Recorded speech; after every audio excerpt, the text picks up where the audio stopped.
Chapter 6 The Boricuas. The cold cement slab pulled heat out of Keith's body. The weight of his head crushed the skin between his skull and the ground. Keith opened one eye. He could only see as far as his hand, and he had only a few simple thoughts. Beyond his hand, everything was a dark blur. He stared at his hand until the dark blur closed back in, and those few thoughts disappeared. The man was dressed in a crisp shirt with a silk tie. He wore wool slacks and fine shoes, and he spoke in a pleasant voice. Before walking away, he said to the two Boricuas, "All right, tie him up. Allow me to find out what we need to do with him." The man started to walk, then turned back to the two Boricuas and said in Spanish, "Keep his feet off the ground as I showed you. Remember what happened last time. We do not need this to be any more difficult than necessary." The man walked to the back of the bay where there was a large window and a door that led into the office. The Boricuas waited until they saw the man walk into the office, sit down, and pick up the phone. The two Boricuas looked at each other, understanding their instructions. They nodded to one another and got to work. One Boricua walked away and returned with a high-back chair and sturdy cloth tape. They lifted Keith into the chair, and when the Boricuas were finished with their work, Keith was securely taped to the chair. The Boricuas stepped back and looked Keith up and down. They looked at the overall setup. Their work was good. Keith's feet were off the floor. His shoes and socks had been removed. His head was taped securely to the back of the chair. No part of his body would be able to move more than the amount his bones moved inside his skin. The Boricuas knew the man would be pleased. The two Boricuas looked into the office. They saw the man get up from the desk, then come out into the bay. The man walked across the bay and over to the Boricuas. He surveyed Keith and the setup with the chair and the tape. The man turned to the Boricuas. "Good job. I taught you well. Wake him up." One of the Boricuas had a bottle of water. He poured some in Keith's mouth, then stopped. Keith didn't respond. The Boricua poured some more. Keith started choking. When Keith stopped choking, he opened his eyes. The dark blur of his vision slowly moved further away until the Boricuas and the man were in view. At first, Keith's thoughts were few. For a while, the three men stared at Keith. Keith stared straight ahead, none of them saying a word. "Conseguí una silla," the man said, and one of the Boricuas went and brought back a chair. The man put the chair in front of Keith and sat down. He sat in the chair with his forearms on his thighs and his hands on his knees, mirroring Keith. He sat there and stared at Keith. Keith sat there with his arms and legs taped to the chair and his forehead taped to the back of the chair and had no choice but to stare back at the man. In a soft tone, the man spoke. "Keith, how do you feel? Are you comfortable? We tried to make you comfortable. I want to speak with you." Keith sat there and didn't say a word. The man told one of the Boricuas, "Dale agua." The Boricua poured some water from the bottle into Keith's mouth. This time Keith drank, so the Boricua kept pouring until Keith stopped accepting the water and his mouth filled and it spilled out. The man again spoke to Keith. "I can have them get you something to eat. Are you hungry? We can get you something." Keith looked around the room by rolling his eyes, his head moving from side to side only the amount by which his skull moved inside his skin. He looked at the Boricuas, then back at the man. The man continued, "Okay, if you get hungry, let me know. Now, let's have a talk." Keith finally spoke. "Why am I tied up?" "It is for your safety. I want to speak with you. I want you to sit there and hear what I have to say." Keith didn't respond. The man spoke. "Keith, this morning you took something. You took something from some of my business associates. I do not know why you took it, but we just want to get it back. Can you help us do that?" Keith looked at the man, but said nothing. "You know what I am talking about. You stopped the van, and you and your friends took what was inside. That van is owned by a friend of mine, and he asked me to speak with you. You harmed my friend's driver, who did nothing to you or your friends. You caused that old man a lot of grief." "I didn't harm anyone. I don't have anything that belongs to anyone." "All we want is to resolve this. Then everyone goes home. Please, tell me who has it and where I can find them." Keith took a long time to respond. I don't know anything. Keith, I am trying to get us all out of here as quickly as possible. You have to help me. The quicker you correct your mistake, and I know it was just a mistake, the quicker we all go home. The man paused, looked at Keith like a mentor, and said, Tell me where the people who have my friend's property. Keith stared at the man, and the man stared back, allowing him time to think about his situation. After a pause, Keith stated, I don't know. The man nodded and okay, turned to the Boricuas and said, Agua si el quiere. Then he turned back to Keith and said, They give you water if you want it. The man stood up, turned to the Boricuas and said, Tomo un dedo del pie, el pequeño. The Boricuas replied, Si. The man turned and walked towards the office, leaving Keith and the two Boricuas to their business. One Boricua walked around past Keith, and the other held up a bottle of water and motioned with it for Keith to drink. But Keith closed his mouth tight, and the Boricua nodded an okay. From behind Keith, the one Boricua wrapped the towel completely around Keith's face and around his head. The other Boricua wrapped just enough tape around the towel to keep it in place. Keith's nerves jumped. His muscles jerked, and he yelled and grunted from behind the towel. One Boricua went to the locker and came back with 14-gauge copper grounding wire, lineman's pliers, a large set of pruning shears, and a towel. He put the items on the floor in front of Keith, who had settled down a bit, his nerves relaxing slightly and his thoughts still dull. The Boricua knelt down in front of Keith and laid out the towel under Keith's foot, then cut a 4-inch piece of wire and bent it in the shape of a U. He handed the pruning shears to the other Boricua and held the pliers in one hand and the bent wire in the other. The Boricua who was kneeling looked up at the one standing and nodded for him to hold the shears, one handle in each hand. The two Boricuas looked at each other. The one standing nodded that he was ready, and the other one turned and brought the wire under Keith's little toe and immediately twisted the ends together with the pliers until the wire wrapped tightly around the toe. Keith jerked and let out a grunt, and before his nerves could react, the Boricua dropped the pliers and positioned the pruning shear blades around the toe, and when the blades were in place, he removed his hands, lifted them up so his partner could see they were clear, and the Boricua who held the handles of the shears quickly and with all the force he had in both arms closed the shears. Keith screamed, and vomit exploded from his mouth, bulging the towel around his head. His toe shot forward. The Boricua pulled the shears away, and the other one that was kneeling jumped up, and both moved back and watched. Keith jerked and yelled, and the two Boricuas watched with wide eyes. Fucker! Motherfucker! Keith's wrangling in the chair and yells from under the towel went on. His breathing was labored and irregular. The vomit lay heavy in the towel under his chin. The two Boricuas stood motionless, with their eyes wide open, staring at the extraordinary sight. Keith continued to fight with the tape that held him in the chair and yelled and grunted, his jerky breathing interrupted by grunts until all that was left was heavy, irregular breathing behind the towel. The one Boricua moved to behind Keith and removed the towel and threw it in the garbage. Keith's head held up by the tape and his breathing heavy, his jaw lowered on every breath. The Boricua returned from throwing away the towel with a jar and ice. He tried to give the jar to the other Boricua, but that one smiled, laughed, and nodded his head no. The two of them having a good laugh, the Boricua with the jar bent down and placed the jar on the ground with the open end facing the toe. He flicked the toe, trying to coax it in the jar. With one last flick of his finger, he got the toe in the jar. The man came out of the office. The Boricuas straightened up seriously, and the man walked over to Keith. He stood to the side of Keith and surveyed the situation, then turned to the Boricuas and said, Dale un trago de agua. Keith, stated the man. Keith. Keith did not respond. The Boricua put the water in front of Keith where he could see it if he wanted to. The man told the Boricua, Verte en su boca. The Boricua pushed the opening of the bottle into Keith's mouth and poured water in. Keith spit the water out.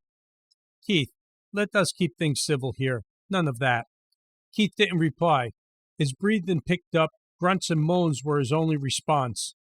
The man took the jar and looked at the toe. We put it on ice for you. I hear they can put it back on. Keith looked at the man and gave no emotion. The man handed the jar back to the Boricua and pulled up the chair and sat. Keith, tell me who has the items that were stolen. Keith just stared at the man. Let us end this here and now. I'm your friend here. The people you were with when you stole things that were not yours, where are they?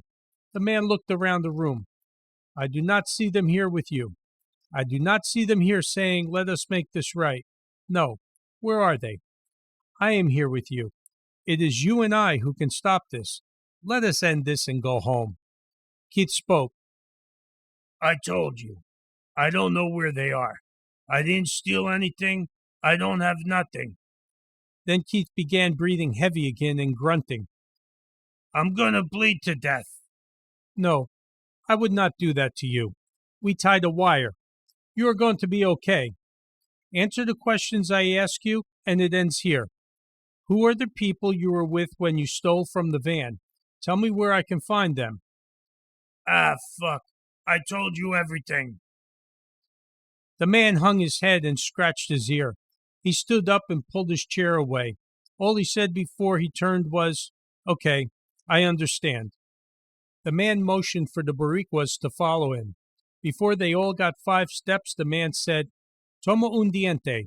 Then the Boricuas stopped following him, and the man went back to the office.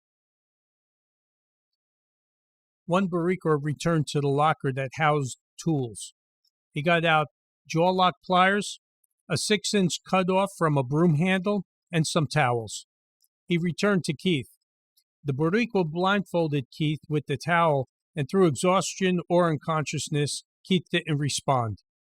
The one in front adjusted the lock on the pliers.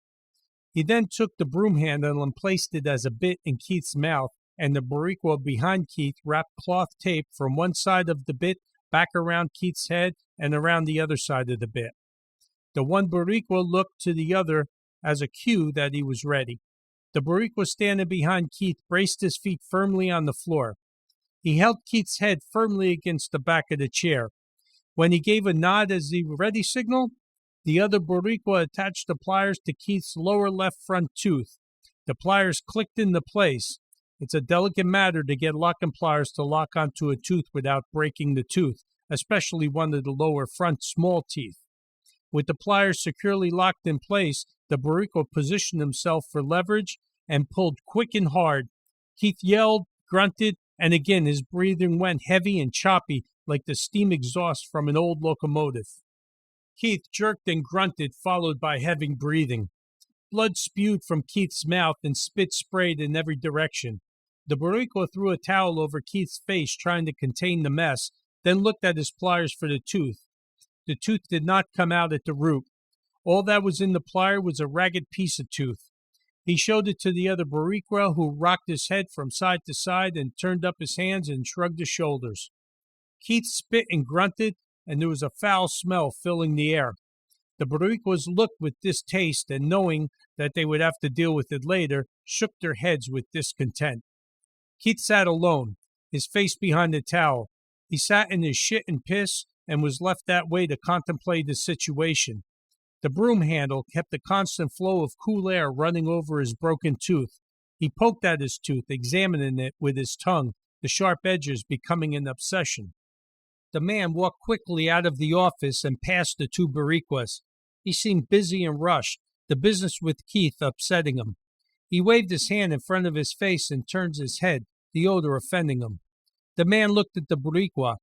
Quita la toalla. One Boricua removed the towel that blindfolded Keith. The man stood just off to Keith's right, and Keith had to look for him with his eyes. The man stood there and looked at Keith, and Keith strained his eyeballs to look back at the man. His mouth buckled down on the wooden bit in protest. Yes, I see you are angry. The man pointed at Keith and shook his head. I see you despise me. We are your friends in this situation. Do not mistake what is going on here. You stole something that belonged to some business colleagues of mine, and they want it back. What am I to do? What would you and your friends do? None of you thought about that. You did not think any of it. Now look at the situation we're in. Fuck you. Keith spit out. Do not be angry with me. I am giving you every chance. We have, let's see, 10 fingers and 9 toes. The man picked up the jar with Keith's toe in it. 10 toes. One is in the jar. Before we are here all evening, who are the people who stole from the van? Just tell me that, and we are done here. End this ugliness. Who are they, Keith? Keith stared at the man. The man turned his head to the Boricuas. Sacale a palo. Thinking Keith might have come to terms with the situation. Rapidamente. One Boricua took a pocket knife and cut the tape holding the bit in Keith's mouth. Keith closed his eyes and his breathing lightened. He closed his mouth and the warmth eased the pain in his jaw. The sharp edge of the tooth stub cut into the inside of his lip. The man stood quiet, allowing Keith time to adjust. Can you cut my head loose? My neck hurts. Corta la cinta, suelta su cabeza. The Boricua cut the tape that held Keith's head to the back of the chair. Keith closed his eyes and lowered his head and moved it from side to side, stretching the neck muscles. He imagined he was somewhere else. He imagined he was on one of those airplanes. He opened his eyes and tried to look at his foot, but couldn't lean forward, and his leg was taped to the chair. My toe hurts. The man replied, Yes, it often does. Keith sat with his head hung. He winced, his eyes closed, and shook his head. I want you to know I didn't decide to steal anything. I supplied cars. The man said, I figured that, and that is why this is so unnecessary. I had nothing to do with the plan or the decision. I don't do nothing to that old man. I just got money to do the cars. Yes, I know. Keith opened his eyes and looked at the man. So what do you want? Who paid you to get the cars? Who is the person responsible for all of this? Keith hung his head and spit on himself in pain. The smell of his own shit sickened him. He left his head hung, waiting for his brain to allow him to speak. Keith, we go home now. Who has the items that were stolen? Keith brought his head back up. He opened his mouth and took a labored breath. He opened his mouth wide to stretch his jaw and moved his head from side to side, and his neck cracked. He brought his head back and looked at the man. Louis Lubertazzi. The man stared at Keith for a moment, then repeated back to him. Louis Lubertazzi. He has the items? Yeah. Are you sure? Yeah. The old man driving the van said there was another person. He stated that there were 3 people. Who is the other person? Keith replied, I already gave you someone. There were 3 of you. I need the 3rd person. We have to be sure we can recover the items that were stolen. It is very important that we are thorough. Who is the other person who helped you? Keith hung his head, then brought it back up and looked at the man. John Pugliese.